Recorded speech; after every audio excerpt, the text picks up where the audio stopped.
Alright, hello.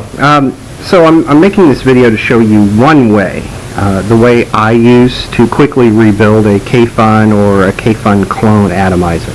Now there are many ways to do this, and there are almost so many ways that I can't tell you, but this is the way that I do it using rolled cotton from CVS and Canthol wire and the whole 9 yards. So the first thing we'll want to do is disassemble our Kayfun and drain it. So we take it off.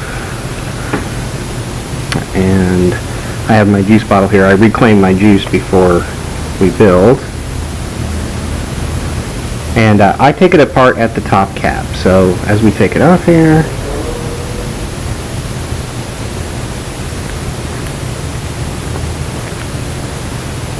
and then I'll be pouring the juice back in my bottle here so I can reclaim it.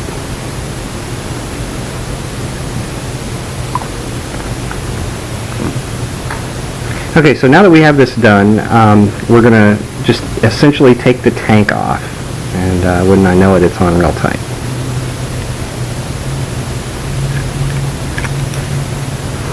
Once you have it apart, just start, take a paper towel here and start taking each part you take off, just dry it off a little bit, wipe it clean.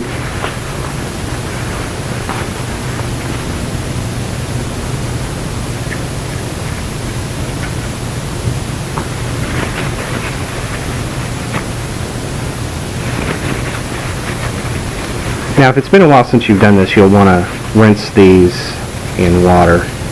But this one was rebuilt recently, so I'm just going to dry it out a little bit.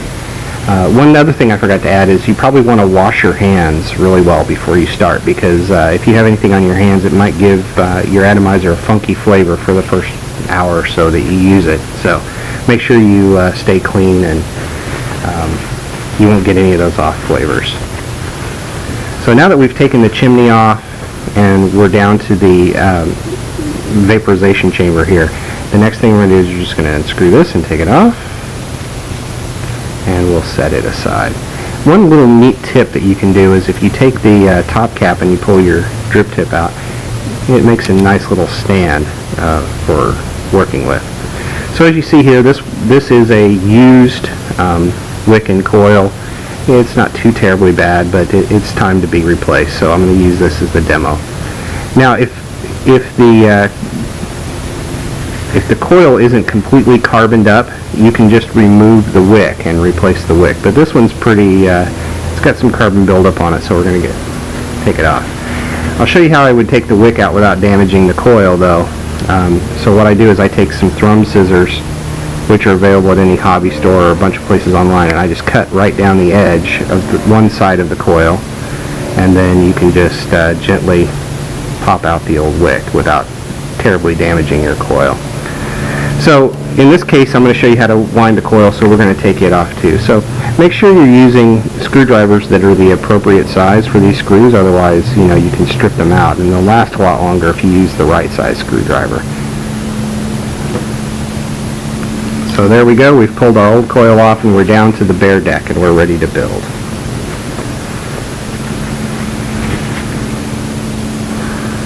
So the first thing we're going to do is we're going to get our new piece of wire and we're going to anneal it. So I am using 30 gauge round Canthol. I find it's the best compromise between having a nice robust piece of wire in there and then still having it heat up quickly. So you can use different gauges of wire. This is all down to personal preference, but I prefer 30 in a Kayfun. And we're going to snap off I don't know, a few inches, 3 or 4 inches of wire here. Now when this wire comes off the spool, it's going to be real springy, and when you bend it, it's not going to want to stay and it'll spring back. So what I do before I start winding is I anneal the wire, and you can grab it with a pair of pliers, or you can grab it with I'm using hemostats, or use tweezers, whatever you happen to have online or laying around, and you just take a lighter and heat it until it's red, and then just slowly walk down the wire. Now this heating it and allowing it to cool slowly makes the wire softer and less springy. And like I said, this process is called annealing. Anybody who's done machine shop work will recognize that term.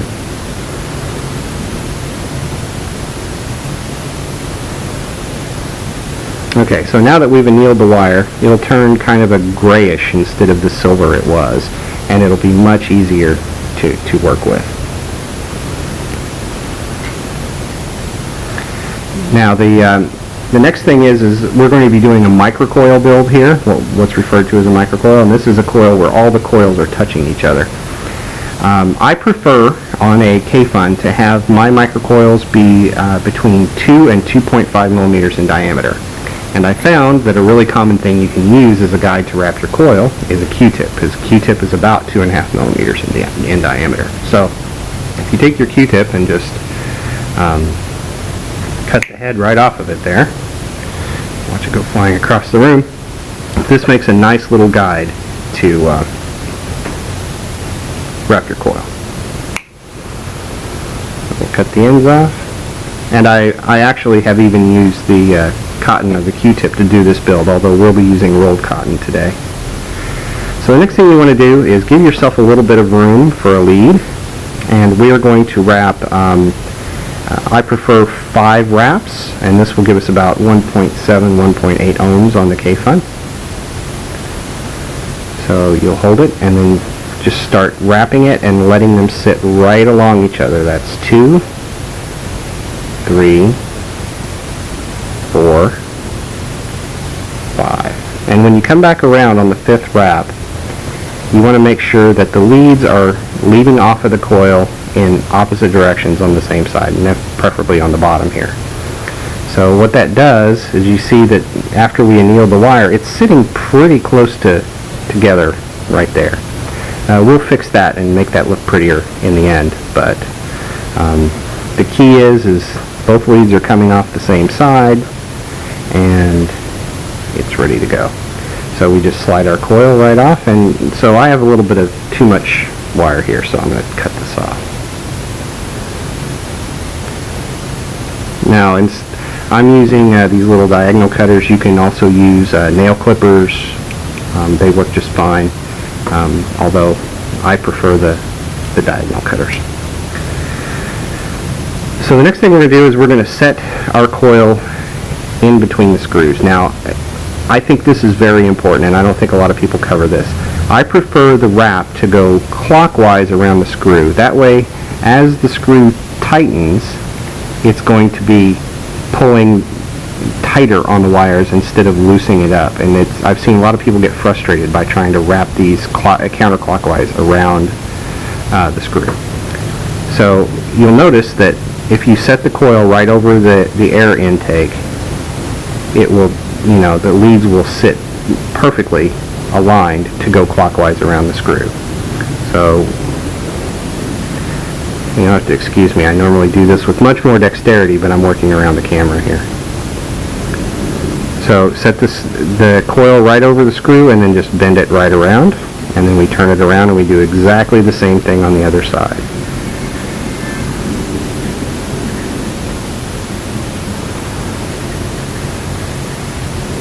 And you'll want to make that fairly snug.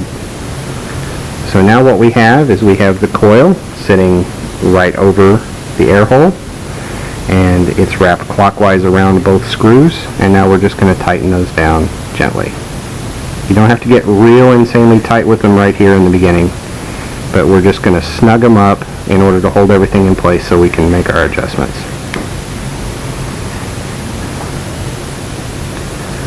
Okay, we're looking really nice here. So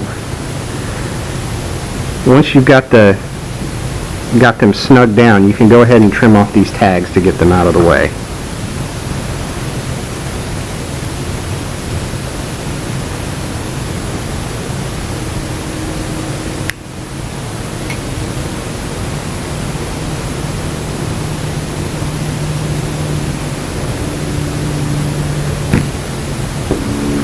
Okay, and now our coil is looking nice. See how it's almost right perfectly in the center. We'll move that in a second. So at this point I feel confident I can go ahead and tighten these down a little bit. Once again, these don't have to be incredibly tight, but they do have to make good electrical contact, so make them snug. Now that they're snug down and we're good to go, what you want to do is just gently move the coil to where it's centered above the air hole, and you'll want to lift it a little bit to make sure it's not touching the deck, because that's where you'll get a short.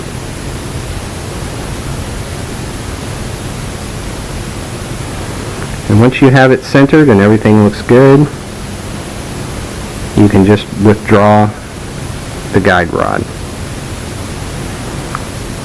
And you'll want to do this gently so you don't mess up your coil. It's awful close to touching the deck, so I'm going to give it a little more lift.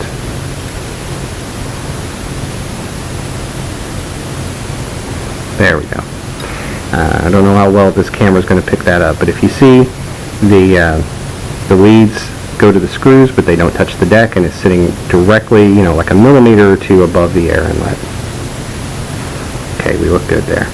So the next thing we're going to do is we are going to finish the coil by heating it and making sure that it heats properly. So you want to screw it onto your device the way it is, and the first thing you just want to check your resistance. So however your device checks your resistance, we have 1.6 ohms.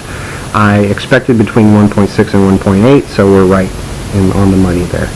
So I have the device set at 15 watts, and you don't want to burn this for a long time at that, because it'll burn the wire right in two, but we're just going to heat it a little bit with just a little pulse. And you notice how the coil starts heating from the center and gently comes to the outside. That's exactly the way you want to see it. That's perfect. So now we're just going to make sure, see how the coils are not perfectly sitting together. We're just going to fix that. But you never want to short across this while you have power on it. So what you'll do is you'll heat it and you'll let off, and then you'll squeeze it a little bit.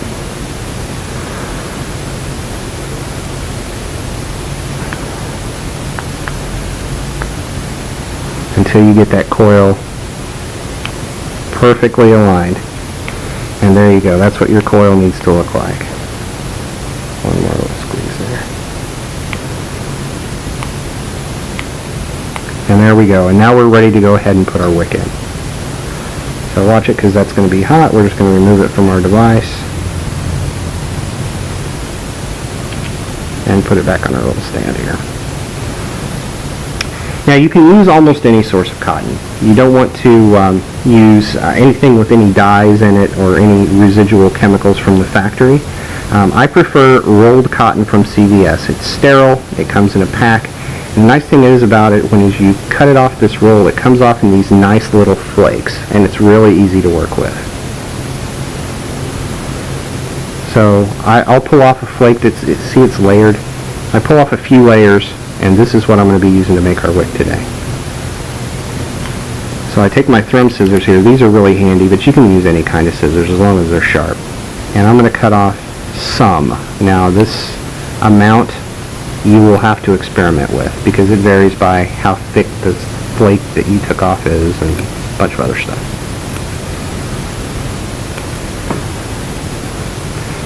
Over time, you'll just get a feeling for how much of this you should peel off. Now, we're going to roll it, but I don't want you to twist it. I don't want you to hold one end and twist the other. What you're going to do is you're going to roll it between your fingers. And gently, as you go down, roll it into somewhat of a cylinder here. If you twist it, it's not going to have as good a wicking action, so you just want to kind of roll it.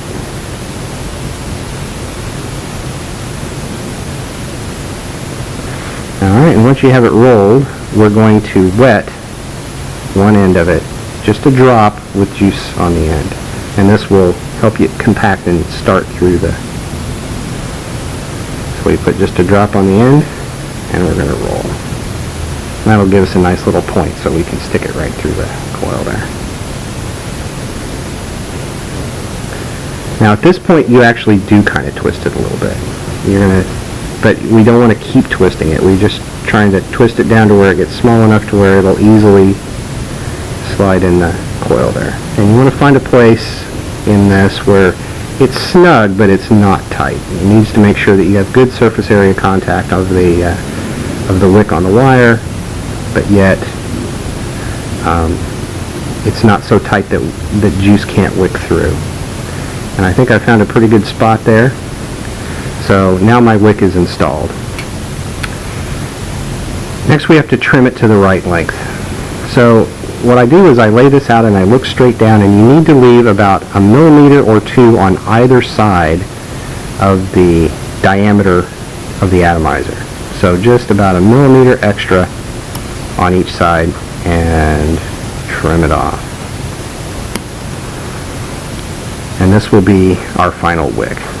And to test this, the wick is going to sit right on this base, but we don't want it to block these juice channels. So we bend it and set it along the bottom of that base. And see, that's just about the right length. There should be a little puff right there, but not a whole lot of extra. So in order to wrangle this and keep this in line, we're going to start wetting this wick down with juice. So just take the juice you plan to use in it and start wetting down the wick. And then you can use a toothpick, or if you have a long tip bottle like I do, you can just kind of mash it, not hard, but just kind of gently pat it against the side of the deck, making sure that we don't block this juice channel, because this is where the juice is going to come up to feed it. If you block that, you're going to get dry hits and it's not going to work very well. You also want to make sure you don't go around the edges, because as the chamber comes on here, we don't want it to get caught in the threads. And we'll do the same thing on the other side. We'll wet him down a little bit. And then we'll just set it right on the deck there. And see how it kind of sticks in the finger, but we're going to use the toothpick or the tip of the bottle to make sure it's touching the deck but not blocking the other juice channel as well.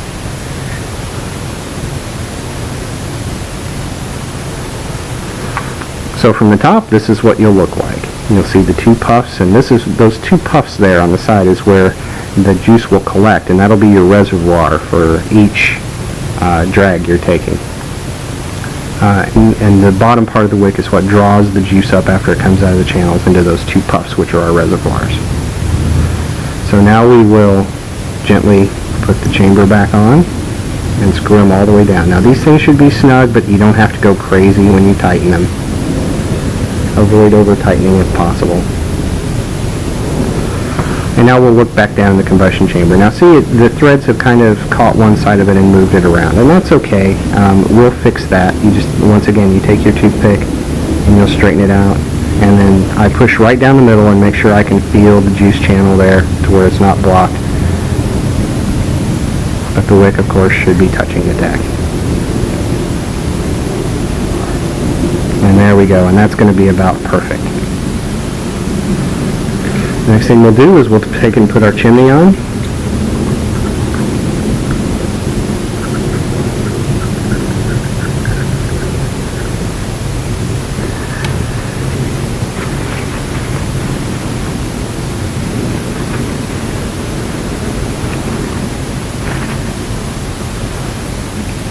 There we go. And now the tank.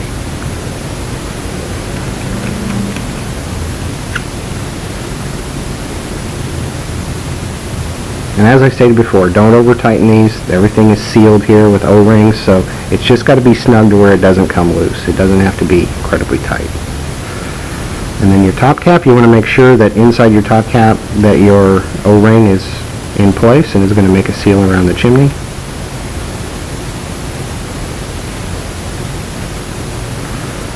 There you go.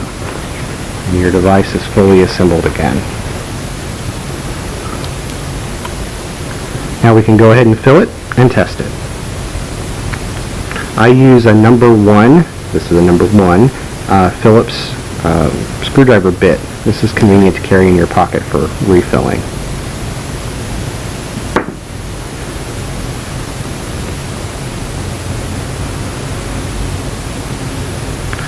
And when you fill, with the atomizer upside down, you want to fill to the top of the window. And you want to leave that little bit of air gap in the top, because without that air gap it will not feed properly. So let's go ahead and fill our atomizer.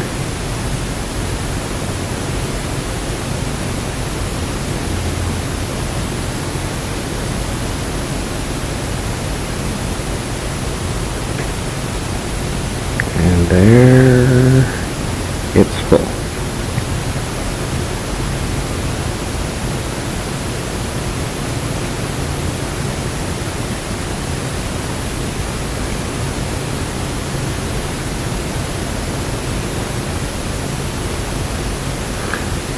And you have successfully built your Kayfun clone atomizer. Now this could work on a regular Kayfun. This is a Kayfun Lite Plus clone. There are many different styles, but all of them basically build the same. So this is how you build a Kayfun, and good luck, and I hope it works out well for you.